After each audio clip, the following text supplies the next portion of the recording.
مدارس کی رجسٹریشن کے معاملے پر مولانا فضل الرحمان نے کہا ہے کہ اگر صدر جو ہے وہ 1.5 ماہ کی بجائے تقریباً 1.5 مہینے بعد اعتراض لگاتا ہے، 10 دن میں اعتراض لگانا ہوتا ہے، اگر نہیں لگاتا اعتراض وہ ان 10 دن میں، تو وہ قانون جو ہے وہ قانونی طور پہ منظور ہو جاتا ہے۔ مولانا فضل الرحمان نے کیا کہا، ایک بار پروگرام میں شامل کرتے ہیں۔ بخاری صاحب، اب مولانا فضل الرحمان صاحب کہہ رہے ہیں کہ بل قانوناً منظور ہو چکا ہے۔ دیکھیے، جو مولانا کہہ رہے ہیں اس میں بہت وزن ہے۔ پہلی بات تو یہ ہے کہ مولانا کے ساتھ یہ حکومت 2-3 بار دھوکے کر چکی ہے، اب وہ چوتھا دھوکہ کھانے کے لیے تیار نہیں ہے۔ وہ بہت ساری باتیں ایسی کر رہے ہیں جو میرے خیال سے عام حالات میں وہ نہیں کرتے۔ وہ یہ کہہ رہے ہیں کہ جب یہ پروسیس ہو رہا تھا، جب یہ ڈرافٹ بن رہا تھا، جب یہ بل شکل اختیار کر رہا تھا، تو تمام ایجنسیاں آن بورڈ تھی۔ بالکل، وہ کہہ رہے ہیں حکومت نے خود اب آپ کیسے کہہ سکتے ہیں کہ جی کسی کو اعتراض ہے؟ وہ نام نہیں لے رہے، لیکن وہ یہی کہہ رہے ہیں نا کہ اگر آپ یہ کہتے ہیں کہ جی ایجنسیوں کو اعتراض ہے، تو ایجنسیاں تو آن بورڈ تھیں جب یہ سارا قانون ہم بنا رہے تھے۔ یہ بھی مولانا کی بات بالکل درست ہے۔ دوسری بات وہ یہ کہہ رہے ہیں کہ ایک دفعہ آپ نے اعتراض لگا کے بھیج دیا، وہ دور کر دیا گیا۔ اب وہ یہ کہہ رہے ہیں کہ ہم چاہتے ہیں کہ 17 تاریخ کو جو مدارس دینیہ کا اجلاس ہے اس کو ہم دیکھ لیں کہ وہ کیا کہتے ہیں، پھر اس کے بعد ہم اپنی اسٹریٹجی جو ہے اس کا اعلان کریں گے۔ لیکن وہ ان تمام دینی مدارس کے وہ جو علماء اور مشائخ جن کا اجلاس کروایا، وہ کہتے ہیں حکومت نے کروایا، جس کی صدارت جو ہے وہ علامہ اشرفی صاحب نے کی تھی، وہ یہ کہتے ہیں کہ یہ سازش ہے اور یہ علماء کو ہمارے خلاف کھڑا کیا جا رہا ہے۔ اچھا بخاری صاحب، اب یہ چیز کہ حکومت کیوں نہیں مان رہی، حکومت کیوں وعدہ خلافی کر رئی ہے؟ آصف علی زرداری بلاول بھٹو سے گھنٹوں ملاقاتیں ہوئی، وہ کہہ رہے شہباز شریف کی موجودگی میں یہ ڈرافٹ سامنے رکھا اور ملاقات بھی ہوئی، تو سب اگری تھے، تو اچانک کیا ہوا کہ آپ نے اس ایکٹ کو اتنا متنازع بنا دیا؟ دیکھیے، کہیں نہ کہیں سے پریشر ہے نا، ورنہ تو جو وعدہ آپ نے کیا تھا مولانا کے ساتھ پورا کرنا چاہیے نا آپ کو۔ کہاں سے پریشر آ رہا ہے؟ آپ اشارے نہیں سمجھ رہی، مولانا کہہ رہے ہیں نا کہ جن کا آپ ہمیں حوالہ دینا چاہ رہے ہیں وہ تو ساتھ تھے ہمارے۔ دوسری بات وہ یہ کہہ رہے ہیں کہ جس دینی مدارس کو حکومتی تحویل میں دیا گیا ہے وہاں باقی سب کچھ شاید رہ گیا ہو لیکن دین نہیں رہا وہاں، ایک وہ یہ کہہ رہے ہیں۔ دوسری بات وہ یہ کہہ رہے ہیں کہ ہم مدرسوں کو کسی بھی ڈائریکٹوریٹ کے ماتحت کرنے کے خلاف ہیں۔ جی دیکھیے، ان کی باتوں میں آپ یہ نہیں کہہ سکتے کہ وہ ہوا میں باتیں کر رہے ہیں، ان کی باتوں میں لاجک ہے۔ حکومت کے اوپر پریشر جو ہے وہ صرف ایجنسیوں کا نہیں تھا، باہر کے یورپی یونین کا پریشر تھا، امریکہ کا پریشر تھا۔ آپ کو وہ ریکال کرنا چاہیے نا سارا۔ ان کا خیال یہ تھا کہ یہ مدارس جو ہیں یہاں دینی تعلیم نہیں دی جاتی، یہاں صرف ٹیررسٹ جو ہیں وہ ٹرین کیے جاتے ہیں، جو کہ غلط تھا، بکواس تھا، بے ایمانی تھا۔ ان مدارس کے جو تعلیم یافتہ لوگ ہیں، فارغ التحصیل ہوتے ہیں جو، وہ بڑے بڑے عہدوں کے اوپر ہیں۔ ان مدارس میں دینی یعنی تعلیم کے ساتھ ساتھ جو چیریٹیبل کام کیے جاتے ہیں وہ سارا کچھ جو ہے وہ اپنی جگہ ہے۔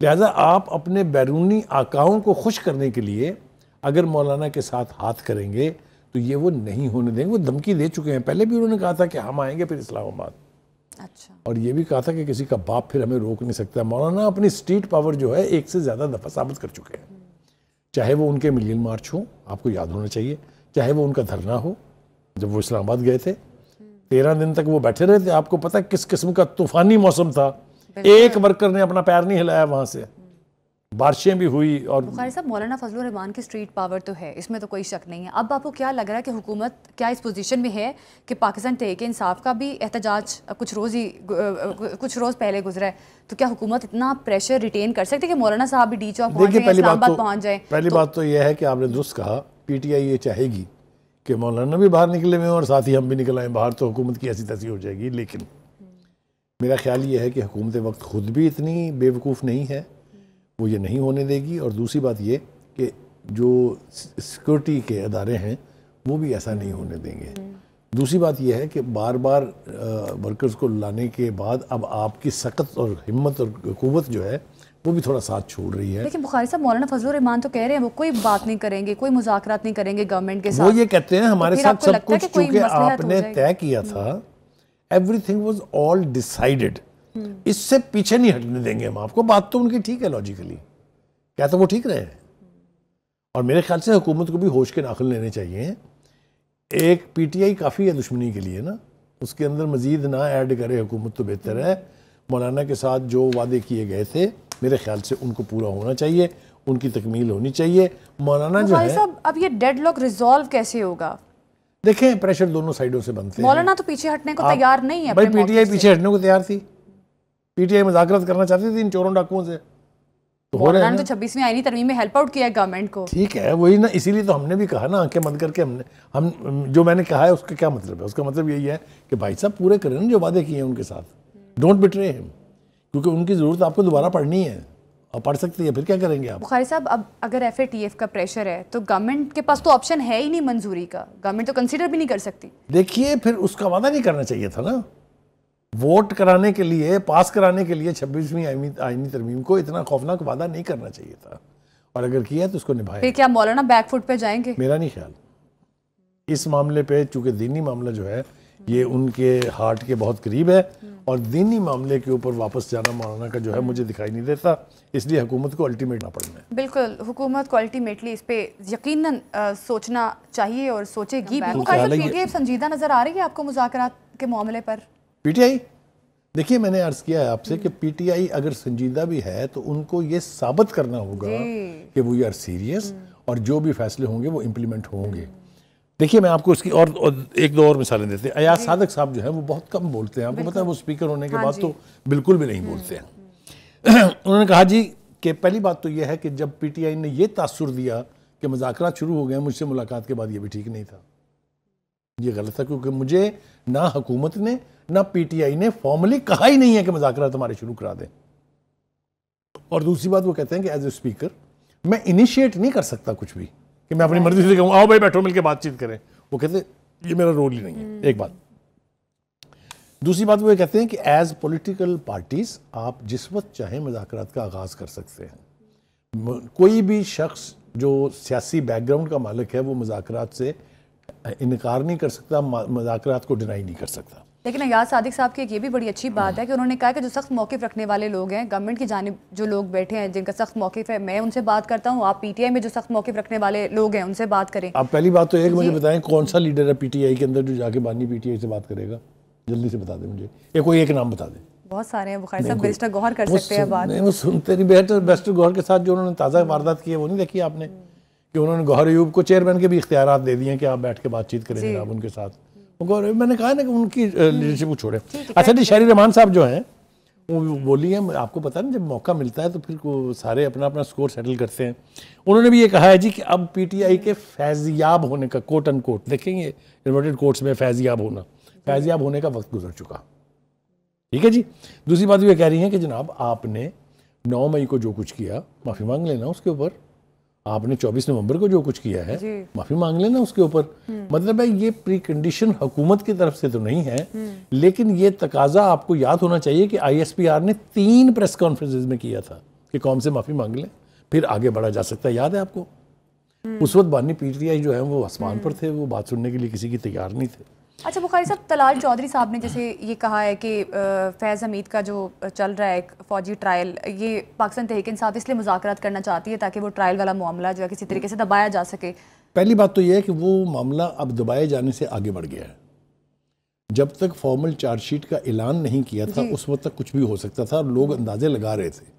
کچھ لوگوں نے کئی اندازے لگائے بھی تھے کہ جی وہ وعدہ معاف گواہ بن جائیں گے, وہ جی ان کو چھوٹی سزا ہو جائے گی جی, وغیرہ وغیرہ وغیرہ. اب تو بات جو ہے وہ اس ریڈ لائن سے کراس کر کے آگے بڑھ گئی ہے. تو بخاری صاحب PTI جو مذاکرات کی اٹیمپٹ لے رہی ہے تو کیا یہ اٹیمپٹ اسی لیے لے رہی ہے؟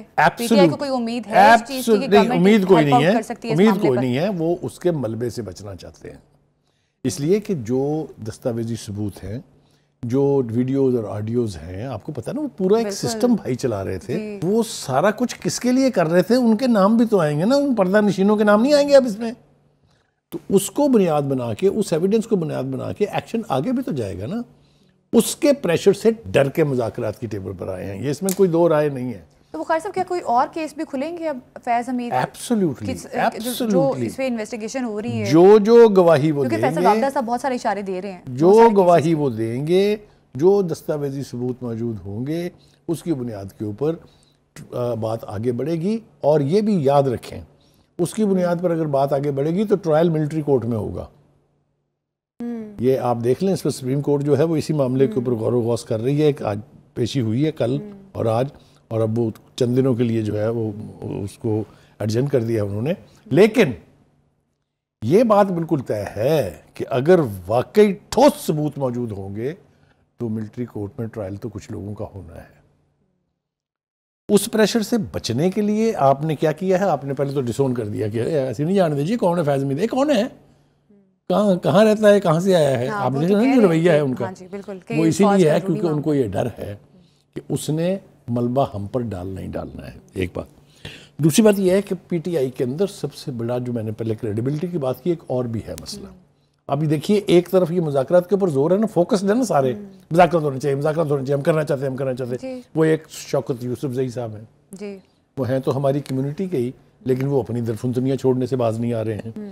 وہ یہ فرماتے ہیں کہ سول نافرمانی کی تحریک بڑی خوفناک ہوگی۔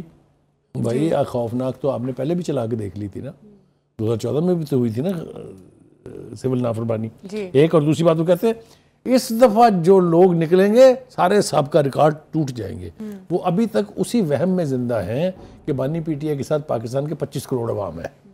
ایسا نہیں ہے، ہر نئے احتجاج کے وقت آپ کے نکلنے والوں کی تعداد کم ہوئی ہے۔ جی بالکل۔ اور الٹیمیٹلی 24 نومبر کو آپ صرف ایک صوبے کے بھی سارے عوام نہیں تھے، اس میں غیر ملکی بھی تھے، اس میں ٹرین ٹیررسٹ بھی تھے، وہ سارا کچھ ابھی ملبہ پکڑا ہے، وہ سب کچھ جو ان سے پکڑا گیا وہ مقدمات تو ابھی قائم ہونے ہیں، اس کے اندر تو ابھی گرفتاریاں ہونی ہیں، کون کون اس کے اندر آئے گا یہ تو ہم آنے والے وقت میں دیکھیں گے۔ بخاری صاحب، اب جو مذاکراتی کمیٹی جو گورنمنٹ بنائے، آپ کو کیا لگتا ہے کہ پاکستان تحریک انصاف کوئی اعتماد کا اظہار کرے کہ اس کمیٹی پر، کیونکہ پی ٹی آئی تو یہ کہتی رہی ہے کہ ان کے پاس تو مینڈیٹ نہیں، کمپرومائز لیڈرشپ ہے؟ سب کچھ گیا یہ تو، اب آپ کو مجھے حیرت ہے آپ کو یاد ہے، ابھی تک انہیں تو نہیں یاد کچھ بھی۔ اب تو کہتے ہیں نہیں چوروں ڈاکوؤں کے ساتھ بیٹھ کے کریں گے، ان سے اچھا تو کوئی لوگ آئے ہی نہیں، مذاکرات تو انہی کے ساتھ ہی کرنے پڑیں گے، اور کرنے کے لیے آمادہ ہیں وہ۔ ظاہر ہے یہ جو مذاکرات کے لیے کمیٹی بننی ہے، اس نے میرے اور آپ سے بات کرنی ہے، انہی چوروں ڈاکوؤں سے کرنی ہے۔ یہ اس کو کہتے ہیں شومی قسمت، اس کو کہتے ہیں جب آپ ات خدا دا ویر والی حدیں کراس کر جاتے ہیں تو منہ کے بل گرتے ہیں۔ اسی لیے یہ کہا جاتا ہے کہ never drop the last card. جی بالکل۔ تو یہ ہے صورتحال آج as of today. I see difficulties increasing for the leadership P T I.